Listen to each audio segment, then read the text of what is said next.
Hello to all Earth citizens and welcome to my Conscious Coaching Podcast. This is Dr. Kianush, founder and creative director of MCCG. My Conscious Coaching Group is a non-political, non-religious 501c3 coaching nonprofit with initiatives in healthcare, leadership, and education with focus on emotional and spiritual intelligence.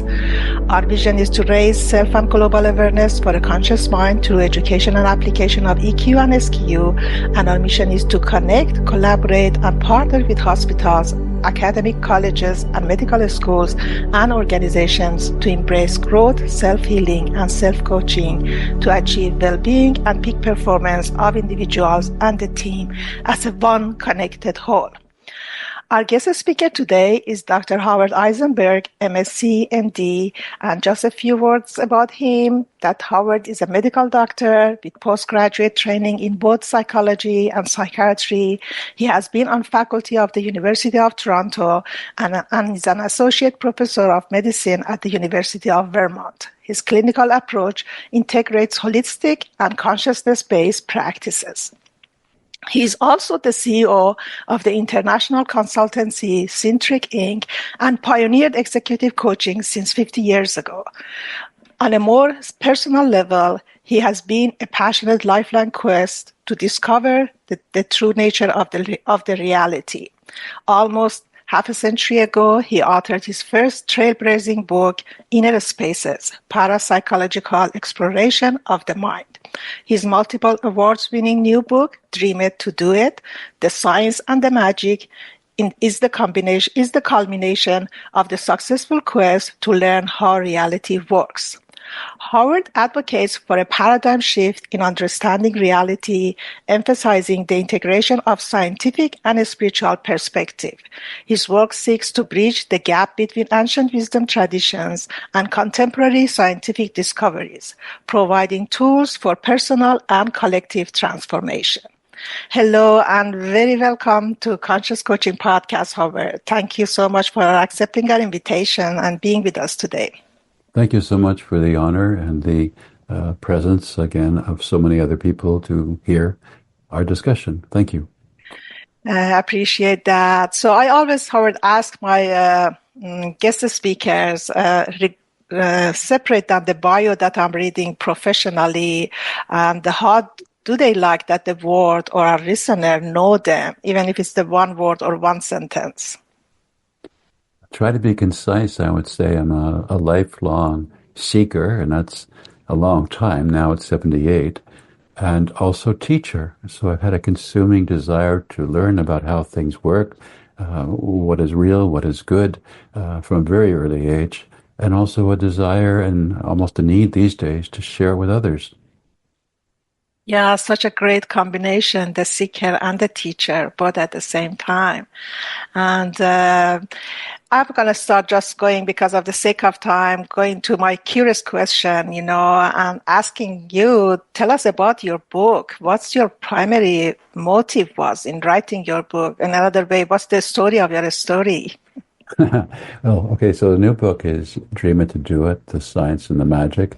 And I guess you could say, in a way, that the book is the result, in some ways, of a dream. It's still in process. The story of my story begins in around, well, first, as I said earlier, I've had since my earliest childhood, I can remember this consuming interest to just know and understand things and read all types of things and meet interesting people precociously at a very young age. But very much looking at the world in the current Western, what we call materialistic reductionist paradigm of reality. In other words, with the assumption that ultimately our science could understand everything in terms of physical entities, be it particles or energies, and possibly also dimensions. So even in terms of parapsychology and things like telepathy, thinking that one day maybe we would discover other types of transmission media that we weren't aware of currently. But in 2018, I had been invited, because of my previous work in parapsychology decades ago, to present the keynote to the annual meeting of a group of spiritual healers. And to honor the invitation, I did a very deep dive into all of the research for almost now half a century in parapsychology since I was involved in it very actively at McGill University, and also to look deeply into the wisdom traditions, the cross-comparative religious studies, the latest findings in neuroplasticity with brain science, and what was emerging as psychedelic research was being legalized in the medical arena. Putting all of this together also with the latest findings in quantum mechanics and physics, and suddenly, in the midst of doing all this over several weeks, to just bring myself very much up to date, as high sense of professionalism that I have as an academic, I suddenly had an experience where the dots just connected in a way that I had never experienced or expected. The original experience was not one in which I would say was welcome at the time or comfortable, because it totally flipped my understanding and my perception of reality 180 degrees. I suddenly realized that the materialistic reductionist paradigm of reality was totally wrong. The truth was the opposite. There is no external fixed material reality out there. It's all from within. And with that realization was a great sense, though, of loneliness and being frightened in that, meaning that if there's no outside material reality, people out there who are populating this level of our perceived reality, then it means fundamentally I'm all alone. And that was a very scary and painful experience. But fortunately, within seconds, it morphed into an awareness that, no, I'm not all alone. I'm connected to everyone and everything. Interesting. Yeah. And it seems like a kind of, I had a near-death experience. So when I had this experience, for me also was the same kind of thing, that I'm connected with everything.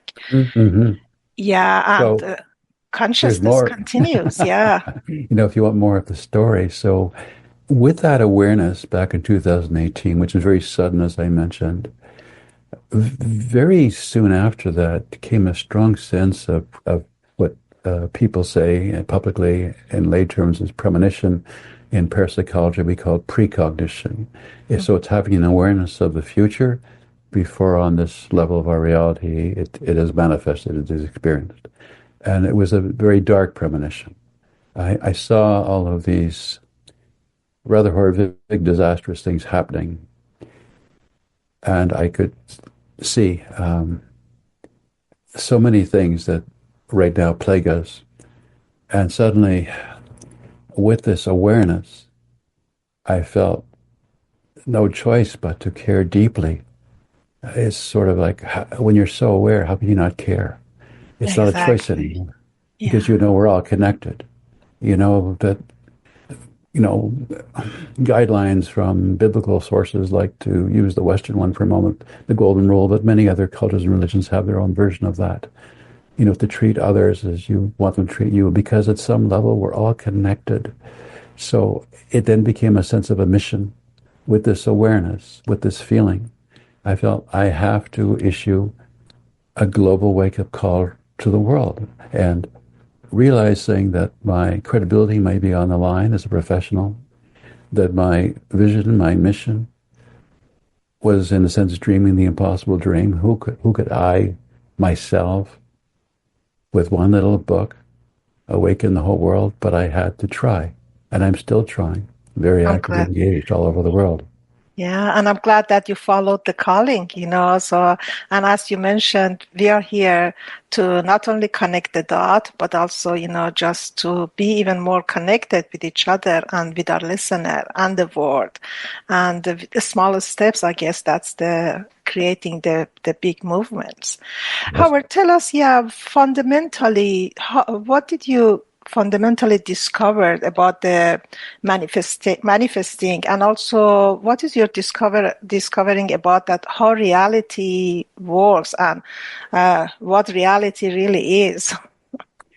Easy to ask the questions. The answers, I have the answers. It's just to put them in a easy to understand. And I coupled two questions, with one. So okay, so let me go back, and they're sort of connected, but let's go back to manifesting. What did I discover?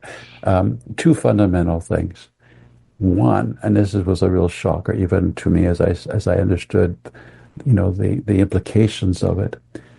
But number one, I discovered that everything comes out of imagination first. Everything. All the inventions, all the devices, everything, without exception, comes from imagination.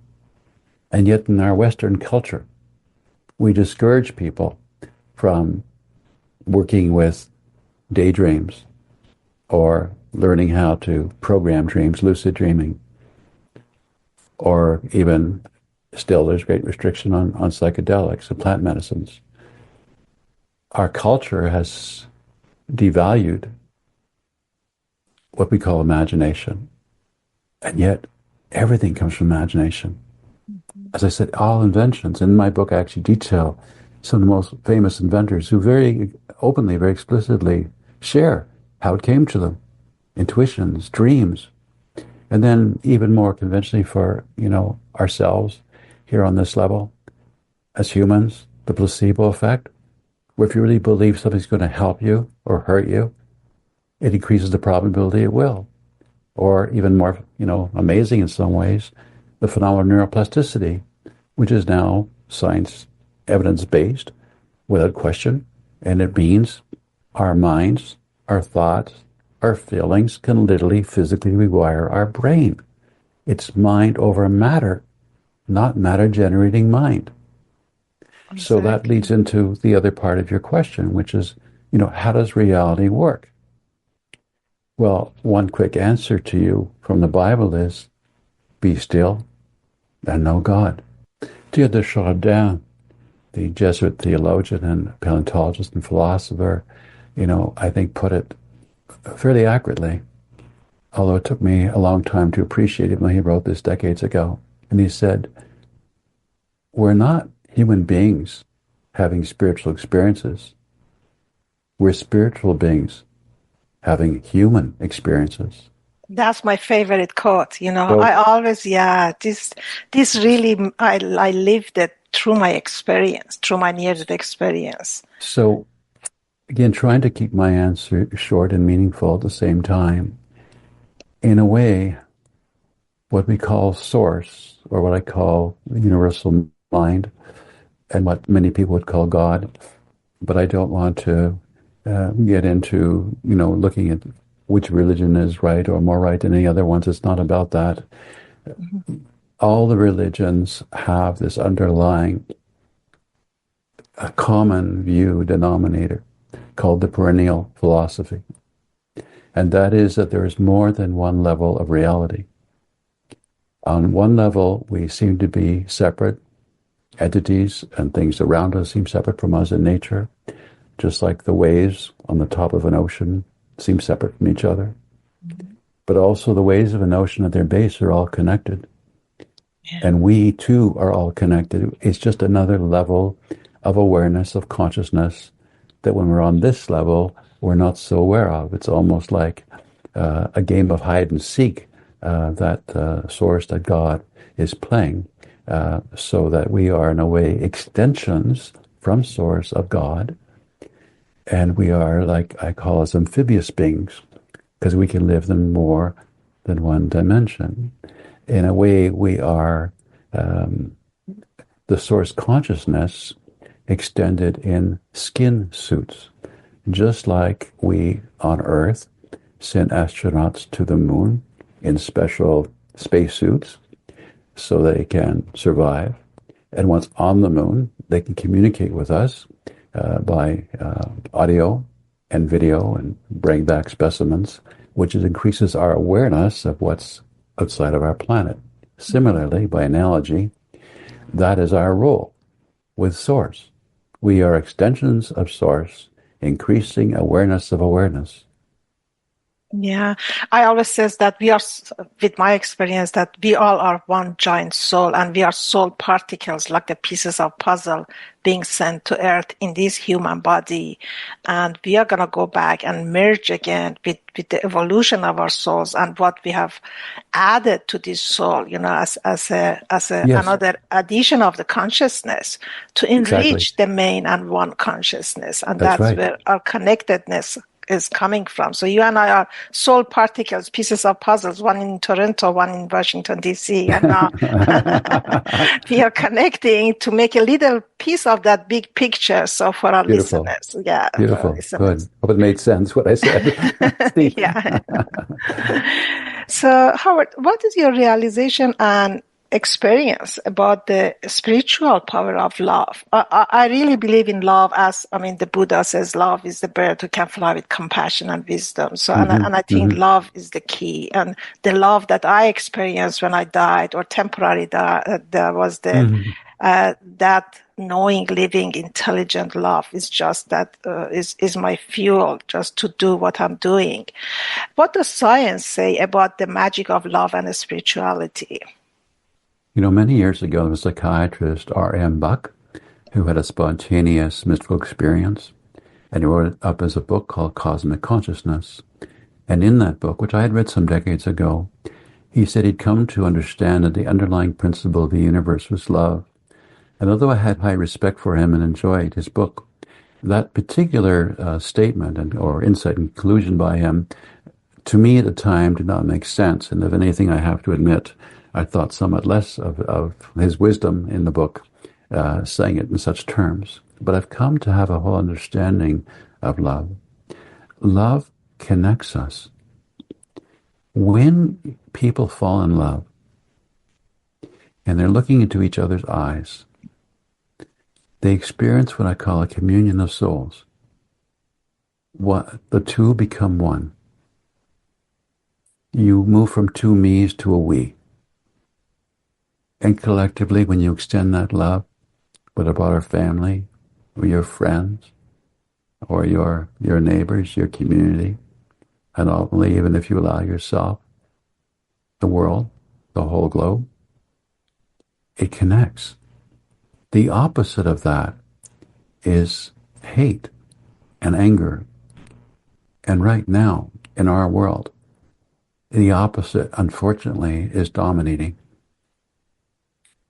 The negative, the dark emotions, fear, anger, hate, and it's destroying our world in so many ways. Even our relationship with nature, as opposed to the indigenous relationship with nature, we exploit nature. We just take what we want and discard what we don't need anymore. But we're all connected.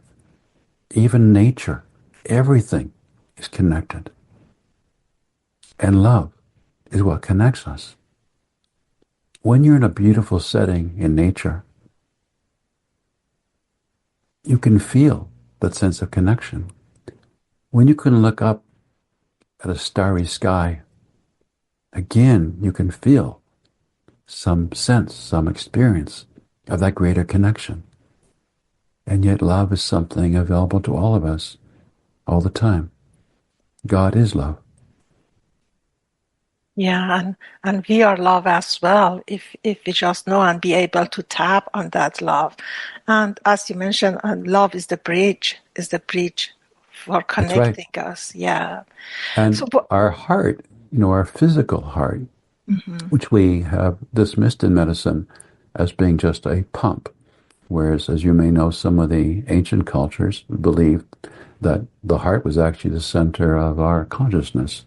And we now know that actually that old wisdom, superstition, actually was in advance of our understanding. We now know the heart actually has its own nervous system. It has its own memory system. The heart has more nerves going up and controlling brain function than the brain can control the heart. Yeah, and we're finding evidence that the heart is like a gateway, a portal to this other level of source, of wider consciousness, through intuition. Yeah, so it's true they say listen to your heart. Yes. Yeah, and I know that the HeartMath Institute, I'm certified with them. They have done great, amazing work with the heart intelligence and the heart intuition as well. I don't want to get into that department. Our time doesn't let us, but yeah, it's true that about the heart intelligence and listening, being or learning or being able to listen our heart and connect our heart and brain and our consciousness together. Talking about consciousness, I said the magic word. So what does consciousness, means to you and translated by you? Historical spiritual teaching about the primacy of the consciousness and what should be telling our children about it? How do they think about the consciousness or what to think about it? Again, easy to ask questions. Yeah. I have all easy questions for put you it back today. in a meaningful, concise, and believable way. Okay, let's approach it in all honesty. It's a good question, though. So, to me, consciousness is the awareness of being aware. And secondly, in that awareness of being aware, it's also the awareness of choice, of what you choose to focus on. And where your focus goes, as the saying goes, your energy flows. Mm-hmm. And very connected to the whole phenomenon of manifestation. Yeah. So again, fundamentally, it's your awareness of being aware. You may not know if you're in a dream. You may not know if you've taken some psychedelic substance that's affecting you, but you know you're aware. So that's consciousness. Mm-hmm. And that sense of choice. Yeah, and the choice. So what the consciousness, what do you think or your opinion is about the consciousness that continues, for like ND years, as a consciousness, as a source? So everything, again, comes from source, and source is consciousness. Consciousness of everything, and the generator, in terms of how it extends into the world and seems to manifest in, again, separate forms, be it humans, animals, plants, the material things that we see too in nature and the world. Everything. There is no exception. So that even includes things like time. Time is not something that's objective and outside of us or outside of source. Yeah, I agree with you, because in that dimension, there was no time. So there was no time, there was no language. All the conversation was in telepathic, through inner mind, inner heart, between the consciousness. And I'm glad that you brought up that the consciousness doesn't just belong to humans, animals and plants, it's just, I feel, yeah, exactly. I feel that since my experience, I'm connected to the plants, even to animals, and I feel the connection. And I do believe that the consciousness and those soul particles, part of it is in that anything that living on the earth. That's right. Or non-living too. Everything. Yeah. In a weird way, everything. And since part of what we are doing is coaching children, and strategic parenting as well, what's your recommendation? How do we tell our children about, this concept? Well, as I said earlier, when you asked the story behind my story, we need to educate them differently against the, I'm going to say, almost superstitious belief in an external fixed material reality and that we're just historical accidents of evolution. They need to know we have a wonderful, deep history and resourcefulness. They need to know that, again, going back to the biblical, quote, be still and know God. They need to know that they can access internally both their imagination to come up with any manifestations that might be desirable, and also their intuition to do so with wisdom, and to also be more connected with other people and animals and plants and the material realm. They need to know that engaging in daydreaming is not wasteful. It's something that can be very valuable. Yeah, and that's where, the storytelling is important. And they need to learn what we call, in modern terms, emotional self-regulation. Yeah. It's so important to learn not to get so caught up in our egos, which plagues most of us. And even more so, not just the ego itself, but the particular negative emotions such as greed, fear, anger. These are bad things that we need to learn to tame. And we're definitely not teaching this to our children. And you see the world as a result, how it's going in such, a negative way. Yeah, and I see how challenging it can be for the parents first. That's our first, steps. Just the parents believe in that themselves, then be able to deliver these lessons, in a world that the AI, and technology, the author technology is taking care of, overcoming everything, how difficult it is to be able to teach our children. There is that inner human technology that they also need to develop that and be able to touch on that. So to reach to their intuition, to tap into their intuition, Yeah. and to verify that what that AI technology is just telling them, rather than being guided by them, use their own spiritual antenna. So that's a very good point because AI is addictive Yeah. and it is becoming all-consuming in the sense that many of us soon won't have a choice but to somehow interact with AI services in some ways. And the more we do that, the more we're dumbing ourselves down. It's almost like humanity blindly marching into the matrix and just surrendering, again, our awareness of being aware and our freedom of choice. So it's so important, especially with the accelerating development of AI right now. Yeah, so I guess the parenthood is getting easier and easier. Just kidding. So many challenges for the becoming parents, for themselves, the personal growth. It's overwhelming when you think about it. Like, oh gosh, even in maybe the past few decades when things were more simple and predictable, but right now, wow. Yeah. And I meant it in a sarcastic, reverse way. I know. Getting easier. I know. Yeah. So getting to my favorite topic, parapsychology. So tell us a little bit about that. I mean, the telepathy is just that since my experience, and before that, I was actually feeling that as well. And I think the mothers, they have this intuition and the telepathic things. The connection.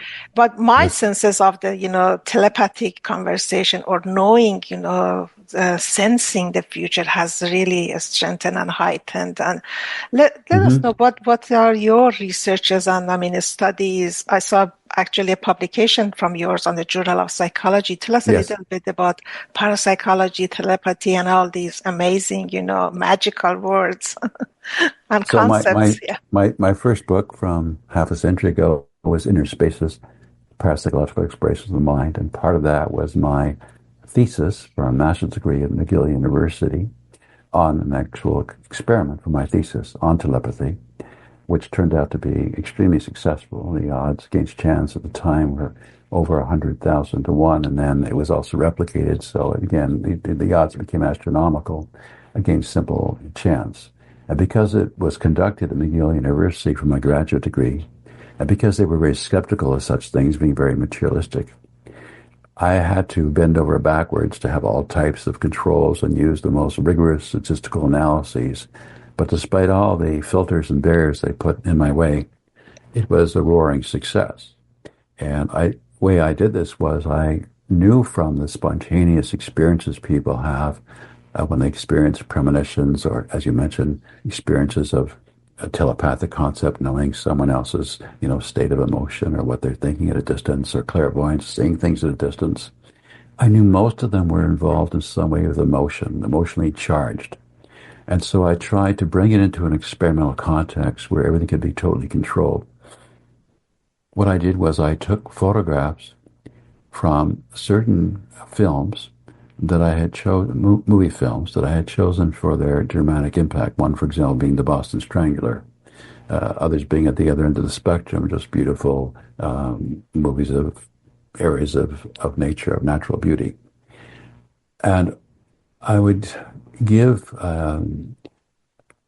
the subjects an opportunity to pick up what was in that potential movie shown to a partner in a different area in a sealed environment.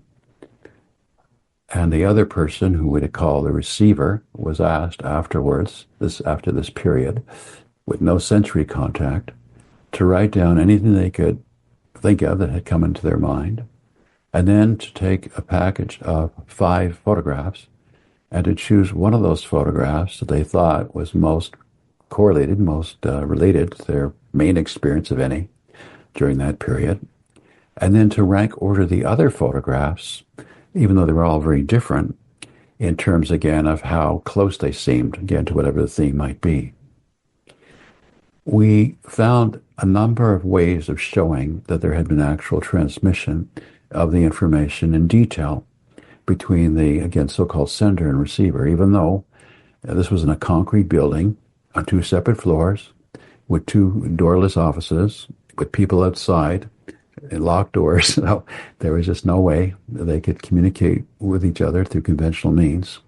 And yet they were able to accurately sense the emotion and sometimes even the visual detail of what was in those different movies that we used as the stimulus. Interesting. That was an example of what we call telepathy, mind-to-mind contact. There's other forms that we study that we call, sometimes the older term, J.B. Ryan put it out some years ago, ESP, for extrasensory perception. The big 3 are telepathy, again, precognition, knowing the future before it seems apparent to have manifested, and clairvoyance, an awareness of things at a distance that cannot be explained through our conventional sensory system.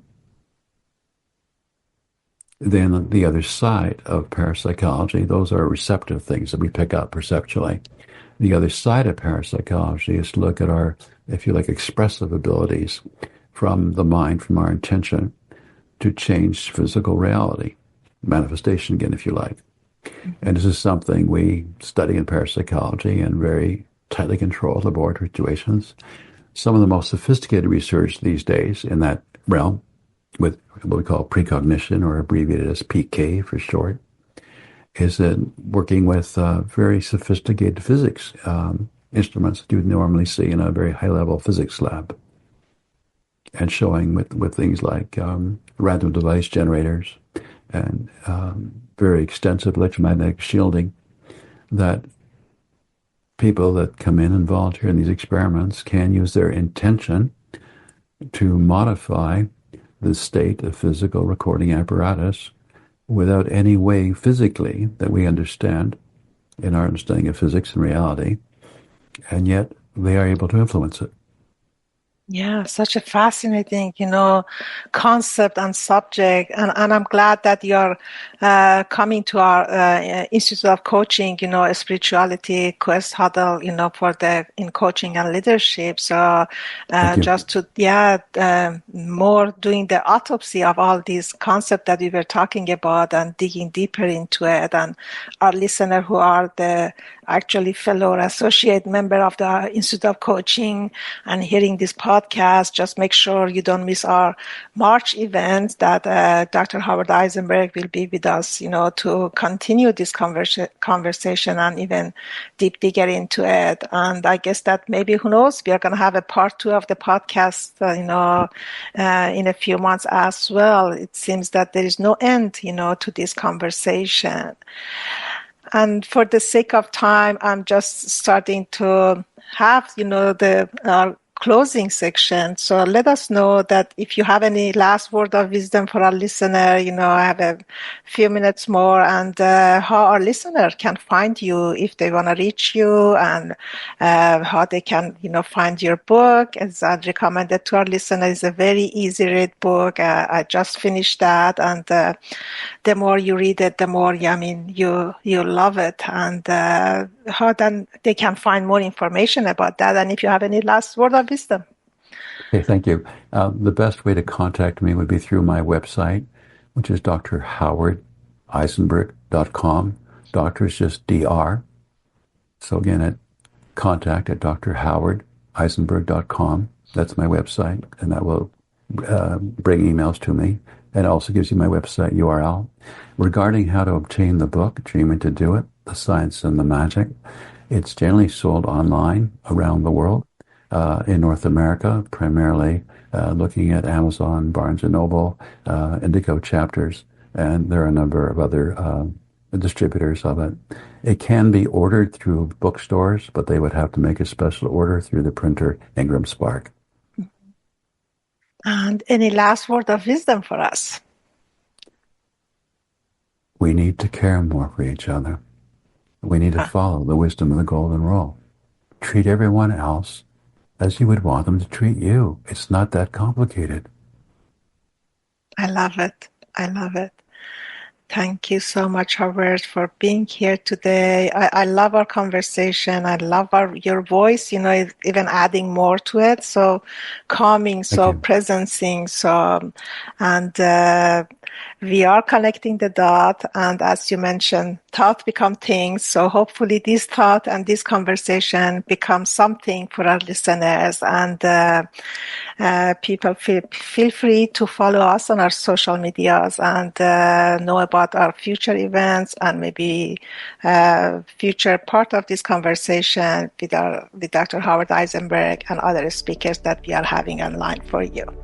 Have a wonderful day, Howard, and thank you so much for being here again. Thank you so much. Be well. Goodbye to our listeners, and remember, one podcast at a time. Thank you for being with us for another one.